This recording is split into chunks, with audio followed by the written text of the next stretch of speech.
The Forest City Stockade and Historic Forest City is a rebuilding project of what Forest City was like back in 1862.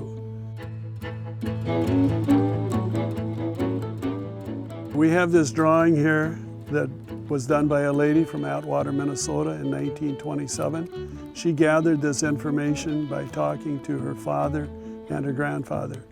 And this is the one drawing that we've used for our whole project. This has been our guide for the whole project. Without this, it would be very tough to have done this. The Forest City Stockade was the bicentennial project of the Meeker County Historical Society. And in 1976, we reconstructed the stockade near its original site from 1862. And it is maintained. We have this rendezvous for the last 32 years where people come together here, and we have crafts demonstrated and all kinds of activities going on here. Out here in the town part, there are buildings, the general store, the chapel, and the land office that go back to that 1870 time period. And when people come and want to donate a building to us, we go to check to see what shape the logs are in. We never take the roofs with or like that. That we leave at the site where we find. But if the logs are in good shape, we take the buildings apart, move them over here, and then reassemble them. We are a true historic site. During the Native American uprising back in 1862, a lot of the settlers were leaving the frontier out here. We were the frontier at that time, and there was quite a few that went on down to the metropolitan area. They just did not like it out here, but there was also a fair amount of people that wanted to stay here. They loved this area. And 240 people gathered here at Forest City because we were the county seat, and they come up with the plan of putting up the stockade.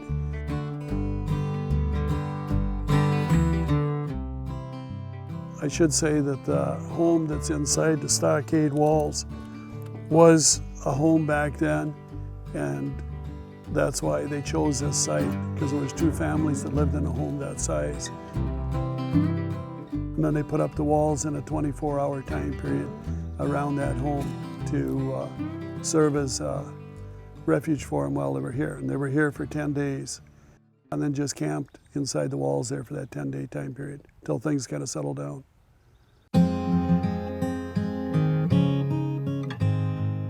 Well, you know, it's one of those things that, you know, it's kind of a, if you don't do it, it's history lost. And we do it a lot for the children. We do a lot of school tours in the spring. Like I think last year we had 600 or 800 kids come through, from schools. So that's interesting, and they get to learn a lot of history from just seeing the buildings. It's amazing how many kids, we walking by the garden, how many kids don't even know what a garden is anymore.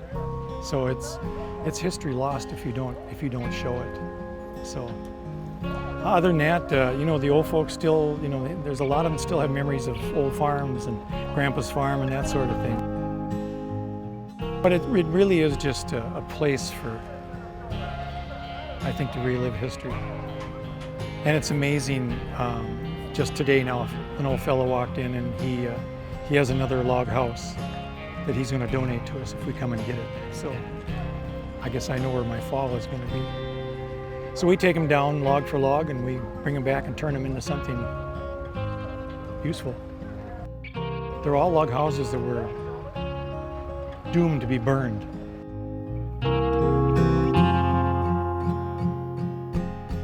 We are a history book. When you come through the gate, everything is live that you get to see. All our demonstrations are very correct to the time period of 1862.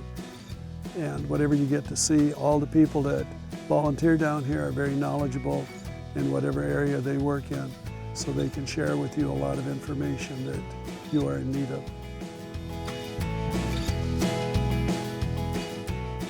My favorite part is that ever since I was a 6th grader in school, I've always loved stockades.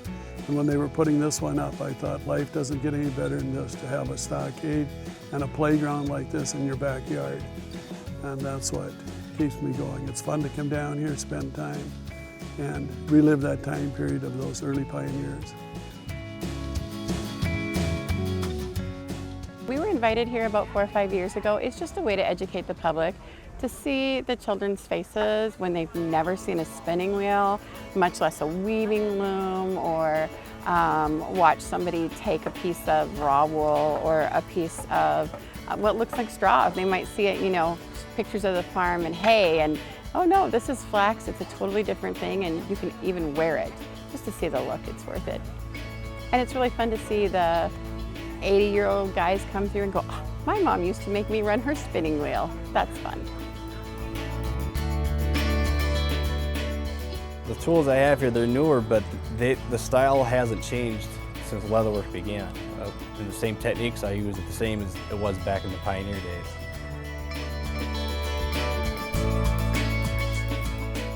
Well, I think a lot of what I like out here is, especially the interaction with the kids, is just because they're the next generation. Someone else has to carry on after I get done with this, whenever that is, retire from it, or you know, somebody else has to carry the torch. I learned this. One of my mentors, he was 80 plus years old, told me, just get on it, kids, start doing this. And here I am, you know, 10, 15 years later, you know, after I talked to him, now I'm doing this. So I think it's important the next generation knows how to do this.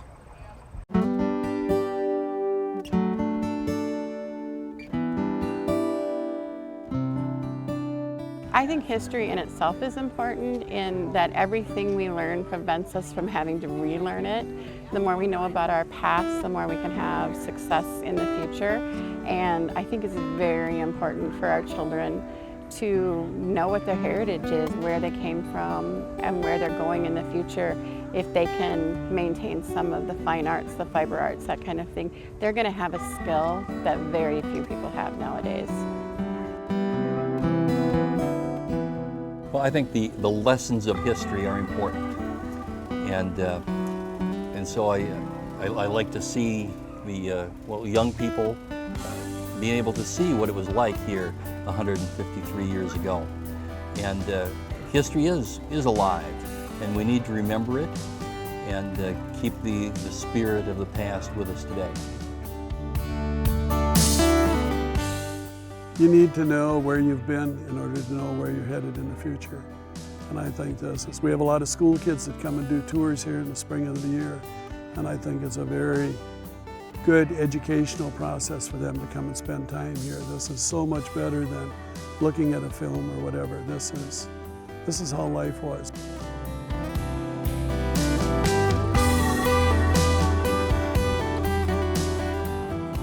I'll say it again, it's the whole place. I love the whole place. It's just each building, everything we do here has its own identity, and without it, it wouldn't be right. It's just a fun place to go. I love the whole place.